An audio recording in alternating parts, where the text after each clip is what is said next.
Okay, so this is also our second DC motor questions we are going to solve for the day. And then in this question, we have a 4-pole DC. So a 4-pole, so the number of poles is equal to 4. Motor takes 50 amps armature current. So the armature current is equal to what? 50 amps. The armature, it has a lap winding of this. So when we say lap winding, then it means that the value of P is equal to A, and therefore it will be equal to what? 4.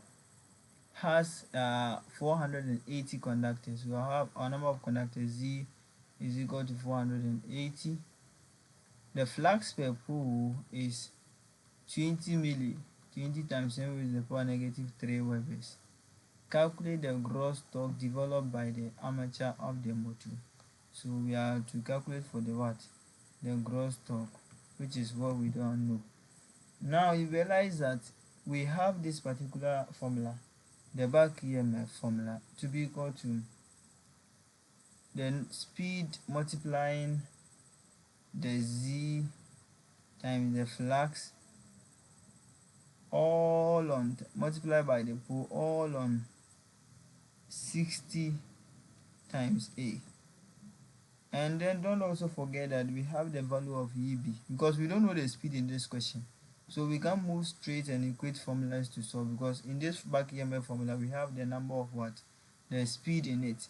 So we can equate these two formulas. We have EB IA, which is the power developed, to be equal to 2 pi NT all on what?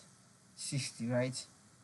So we can equate these two formulas together, provided we make what? EB the subject. So from this equation we can say that what? EB is equal to 2 pi NT on 60 all divided by what? IA. So we can just multiply this way, times, so all divided by what? IA. So we can call it what? 1 over what? IA in this question. So we have to equate these two formulas together since we have already made this one the subject.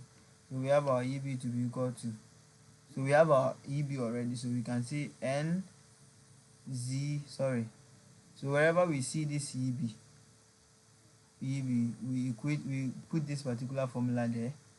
So we have M phi NZ flux P all on 60 A is equal to 2 pi NT all on what? 60. So we can move on to make what? The value of what? T, which is the gross torque, the subject, because realize that N is here, so it will cancel out, right?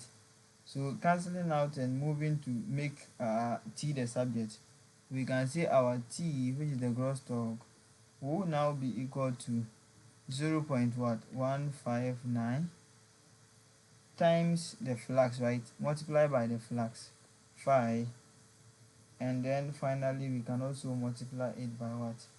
IA, right? Times what? PZ all on what? A. You get it? Then you put in the formula. So we can move on to say that our torque, our gross torque, will now be equal to 0.159 multiplying 20, which is the flux, times 10 with the power minus 3. And then we also have times 50 the current, and then we have the number of pole, and then times what? 480, which is the what? The armature, or the number of conductors we have within these parameters, all divided by the 4, which is what? A. So we can now move on to compute for our TA, which is the torque developed, is equal to 76.394 Newton per watt meter. Thank you.